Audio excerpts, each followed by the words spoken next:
तो देखो हम लोगों ने आईटीएफ के बहुत सारे बेसिक फंक्शन के साथ में सीखे थे, कुछ अभी इस टॉपिक में अलग से हम लोगों ने सीख लिए। अब हम लोग इसके कुछ क्वेश्चंस करते हैं। देखो अच्छे क्वेश्चंस है ना, पहले भी हम लोगों ने कई सारे क्वेश्चन किए थे। अब देखो हम लोग कुछ और इसके क्वेश्चंस यहाँ पर करेंगे। देखो सब बच्चे ध्यान दीजिए। पहला क्वेश्चन ये देखो, find the value of sine of bracket π/3 minus sine inverse bracket -1/2। इसकी वैल्यू चाहिए। देखो पहला question, sine bracket π/3 minus sine inverse -1/2 इसकी वैल्यू चाहिए। देखो क्या करेंगे, सबसे पहले साइन इनवर्स -1/2 को लिखेंगे माइनस साइन इनवर्स 1/2, क्योंकि देखो ये फार्मूला होता है साइन इनवर्स माइनस एक्स बराबर माइनस साइन इनवर्स एक्स। देखो इसको हम लोग यहाँ पर देखो इस टर्म की वैल्यू, देखो इस टर्म की वैल्यू यहां से रख सकते हैं। क्या हो गया, देखो साइन ऑफ π/3 माइनस है और माइनस माइनस प्लस हो जाएगा, साइन इनवर्स ऑफ 1/2 हो जाएगा। ध्यान दो है ना, इस टर्म की देखो हम लोगों ने वैल्यू यहां पर पुट कर दी। ध्यान दो, इस टर्म की वैल्यू यहां पर पुट कर दी। अब देखो हमको मालूम है साइन 30 डिग्री कितना होता है 1/2। 30 डिग्री का मतलब π/6, तो साइन π/6 कितना होता है 1/2। इसीलिए साइन इनवर्स 1/2 कितना बन जाएगा बोलो π/6। तो ये हो गया साइन ऑफ π/3 प्लस π/6। देखो π/3 प्लस π/6 मिलके हो गया π/2 और साइन π/2 की वैल्यू क्या हो गई बोलो 1। तो देखो इस क्वेश्चन का आंसर भी कितना हो गया 1। ठीक, तो देखो ये पहला क्वेश्चन हम लोगों ने यहाँ पर किया है ना, इजी क्वेश्चन है। देखो थोड़े ठीक है, पहला क्वेश्चन देखो हम लोगों ने किया। अच्छा, अब देखो सेकंड क्वेश्चन किया जाए। सेकंड क्वेश्चन देखो ये, इसको मिटा देते हैं, सब बच्चे करना है इसको। ठीक है,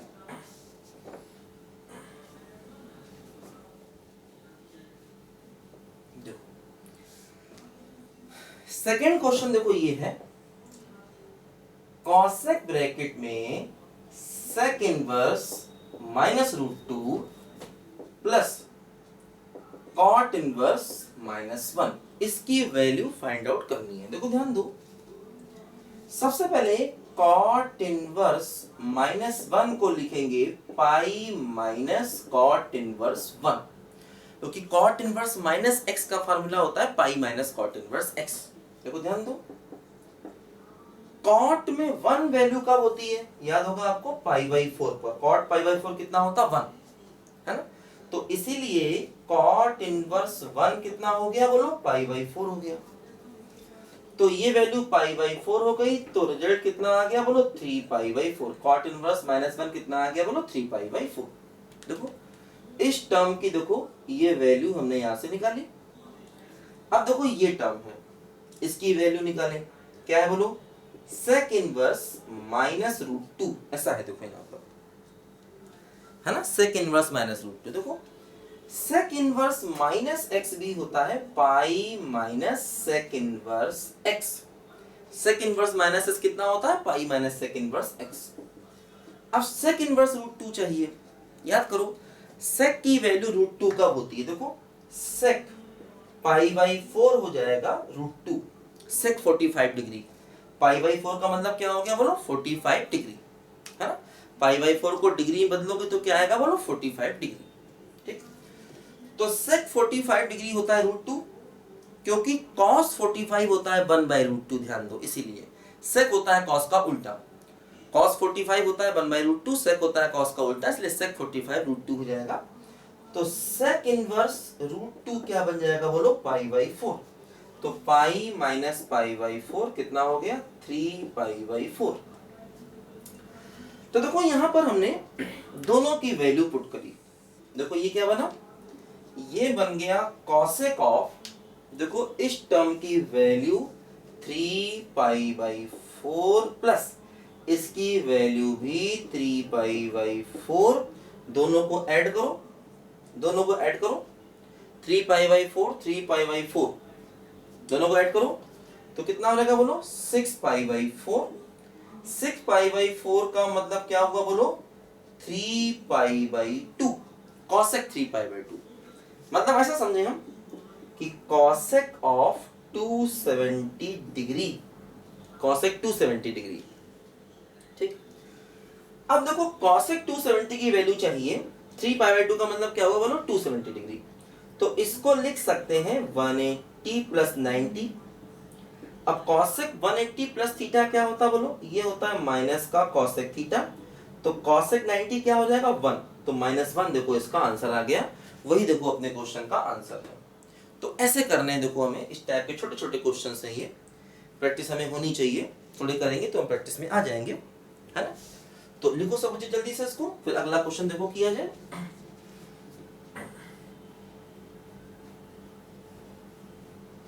ठीक है, लिखा सब बच्चों ने, देखो अगला क्वेश्चन करते हैं।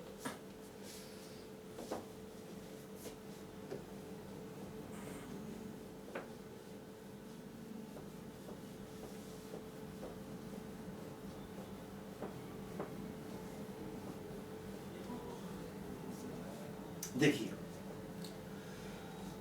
अगला देखो क्वेश्चन क्या है, इसकी वैल्यू चाहिए कॉस इनवर्स साइन ऑफ -5 की वैल्यू चाहिए। देखो अब ये साइन ऑफ माइनस थीटा है, तो साइन ऑफ माइनस थीटा होता है माइनस साइन थीटा, है ना। साइन ऑफ माइनस थीटा क्या होता है बोलो, माइनस साइन थीटा। अब देखो कॉस इनवर्स माइनस एक्स, तो pi minus cos inverse x, है ना। देखो कॉस इनवर्स माइनस एक्स क्या होता है, pi minus cos inverse x. देखो कॉस इनवर्स साइन 5, इसकी वैल्यू निकालनी है, कॉस इनवर्स साइन 5 की वैल्यू चाहिए। देखो एक्चुअली बाहर है कॉस इनवर्स, अंदर है साइन, तो वैल्यू निकल नहीं सकती। क्या करें, देखो इसको भी लिखें कॉस π/2 माइनस थीटा, है ना। साइन 5 को लिख सकते हैं कॉस π/2 माइनस थीटा। अब देखो ये फंक्शन बन गया कॉस इनवर्स कॉस एक्स। देखो ध्यान दो, cos inverse cos x function, देखो इसका ग्राफ ऐसे जाता है, ये 0 हो गया, ये पाई हो गया, ये 2 पाई हो गया। देखो ऐसे दो ग्राफ जाता है इसका, ये -π हो गया और ये -2 पाई हो गया। ठीक है, कॉस इनवर्स ऑफ कॉस π/2 -5। देखो इसकी वैल्यू चाहिए। पहले देखना पड़ेगा आखिर ये एंगल है कहां, π/2 -5। देखो π/2 का मतलब मैंने बताया था 3.14/2, तो 1.57। देखो तो π/2 -5 का मतलब 1.57 -5, है ना। तो कितना हुआ देखो, ये -3 पॉइंट कितना होगा बोलो, ये 43 के आसपास होगा, -3.43 के आसपास। ठीक, देखो -3.43, देखो ये -π है, -π का मतलब -3.14 और ये -2 पाई, तो इनके बीच में कहीं ये एंगल होगा, है ना। कौन सा एंगल है, π/2 -5 का एंगल। तो अब हमें देखो क्या चाहिए, इस लाइन का इक्वेशन चाहिए। ऐसे देखो इस एंगल पर ये लाइन आ रही है, तो इस लाइन का इक्वेशन चाहिए। क्या होगा देखो इस लाइन का इक्वेशन, x पर है -2 पाई का इंटरसेप्ट, और देखो y पर क्या होगा 2 पाई का इंटरसेप्ट, तो -x + y बराबर 2 पाई, y बराबर क्या हुआ बोलो 2 पाई + x, है ना। तो मतलब देखो जहां पर ये एंगल है उस एंगल पर लाइन ये है, और इस लाइन का इक्वेशन क्या है बोलो, इस लाइन का इक्वेशन क्या है, मतलब y की वैल्यू, ये y की वैल्यू हो गई, y की वैल्यू देखो क्या है 2 पाई + x, और x का मतलब देखो ये पूरा टर्म, तो क्या हो गया 2 पाई + π/2 -5, तो क्या हो गया देखो यहां से, यहां पर देखो क्या हो गया 5 π/2 -5, ये वैल्यू इसकी आई, और ये वैल्यू इसकी यहां पर रखनी होगी, है ना। देखो इसकी वैल्यू यहां पर रखनी होगी, तो क्या होगा देखो पाई माइनस 5 पाई/2 माइनस 5, सिंप्लीफाई करें तो पाई माइनस 5 पाई/2 प्लस 5, देखो ऐड करें तो क्या होगा बोलो -3 पाई/2, तो ये हो गया 5 माइनस 3 पाई/2। देखो यही अपने क्वेश्चन का फाइनल आंसर भी है, 5 माइनस 3 पाई/2। आंसर इसलिए लिख देते हैं जिससे अगर आप क्वेश्चन खुद से ट्राई करना चाहें तो खुद से भी ट्राई कर सकते हैं सारे क्वेश्चन, है ना, इसलिए आंसर लिख देता हूं यहाँ पर। ठीक है, तो लिखो सब बच्चे, देखो क्वेश्चन नंबर 3 आ गया, ऐसे करना है इसको। क्योंकि देखो समस्या यहाँ पर ये है कि ये जो एंगल है ना, इस एंगल की वैल्यू निकाल नहीं सकते, इसलिए इस मेथड से करना पड़ता है। ये जो भी एंगल आएगा इस एंगल की वैल्यू फाइंड नहीं कर सकते। जैसे मान लो अगर कुछ ये होता, मान लो ये होता cos ऑफ 120 या cos ऑफ 240 या cos ऑफ 720, तो पहले इसी की वैल्यू निकाल लेते, उसके बाद cos इनवर्स ऑपरेट कर देते हैं।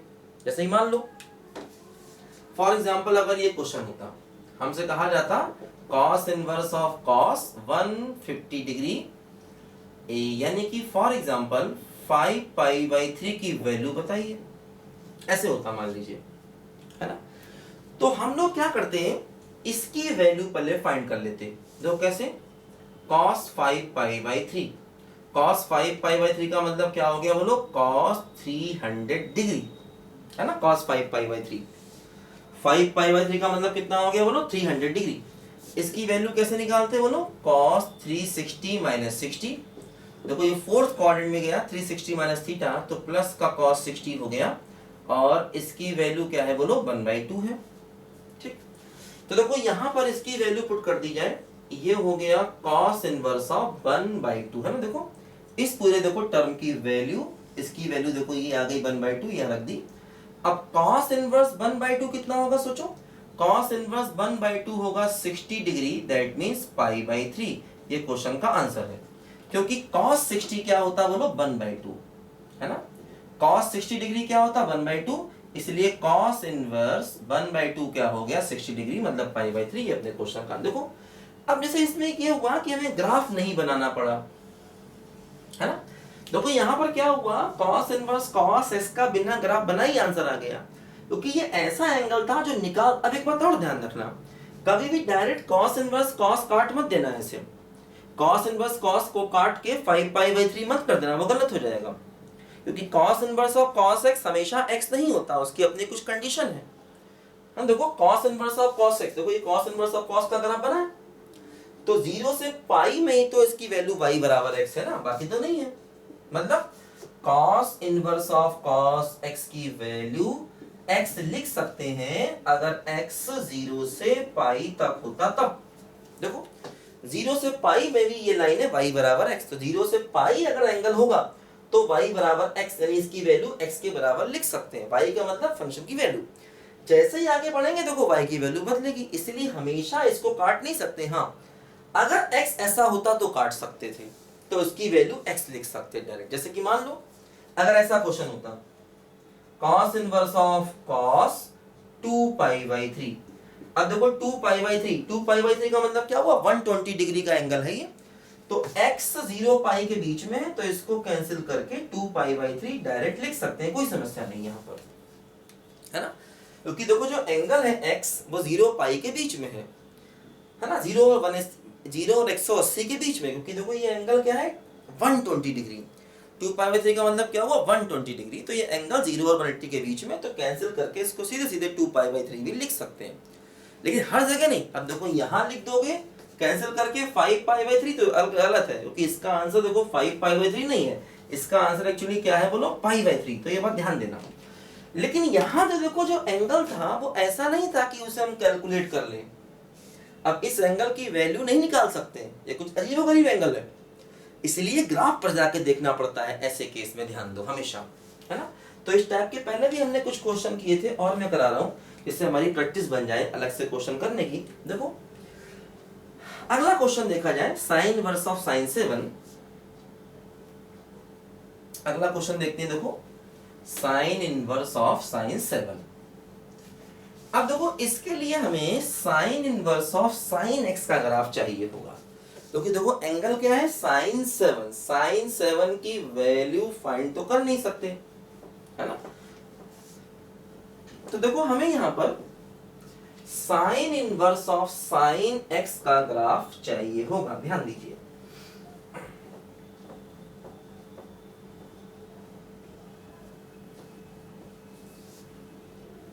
है ना, देखो हमारे पास क्या है question, sine inverse of sine 7 चाहिए। तो देखो sine inverse of sine x क्या होगा, देखो y equal to sine inverse of sine x, इसका ग्राफ बनाओ। क्योंकि देखो अब साइन ऑफ 7 है, साइन ऑफ 7 निकाल तो सकते नहीं हम, तो एक ही तरीका है क्या, इसका हम ग्राफ बनाएं, है ना। देखो sine inverse of sign s का ग्राफ देखो ऐसे चलता है, ये ऐसे ऐसे ऐसे ऐसे ही चलता है। देखो ये हो गया 0, ये π/2, ये पाई, ये 3π/2, ये 2π, ये 5π/2 और देखो ये 3π। देखो ध्यान दो, अब हमें चाहिए क्या, हमें चाहिए है साइन इनवर्स ऑफ साइन 7। अब देखो एंगल 7 है, देखो ये 7 एंगल होगा कहां, देखो 2π का मतलब 2 इंटू 3.14 तो 6.28, है ना। तो देखो ये एंगल जो है वो 2π और 5π/2 के बीच में कहीं होगा 7 का एंगल। देखो ये लाइन हमको मिल रहा है 7 के एंगल पर, देखो ये लाइन मिल रहा है, इस लाइन का इक्वेशन चाहिए होगा। कैसे निकालेंगे, देखो इसका इक्वेशन x पर पाई का, x पर कितना है बोलो 2π का इंटरसेप्ट है, y पर नीचे इंटरसेप्ट कितना होगा बोलो -2π का होगा। x पर पाई है, y पर कितना होगा बोलो -2π का। देखो क्या इक्वेशन ऑफ लाइन आया, x y 2π y अपॉन -2π बराबर 1, x माइनस y बराबर 2π, y बराबर क्या हुआ बोलो x माइनस 2π। y की देखो वैल्यू क्या हो गई बोलो x माइनस 2π, मतलब इस फंक्शन का देखो रिजल्ट हो जाएगा x माइनस 2π, इसका रिजल्ट। और x क्या है बोलो 7, x की वैल्यू क्या है बोलो 7 रख दोगे तो 7 माइनस 2π आंसर आ जाएगा।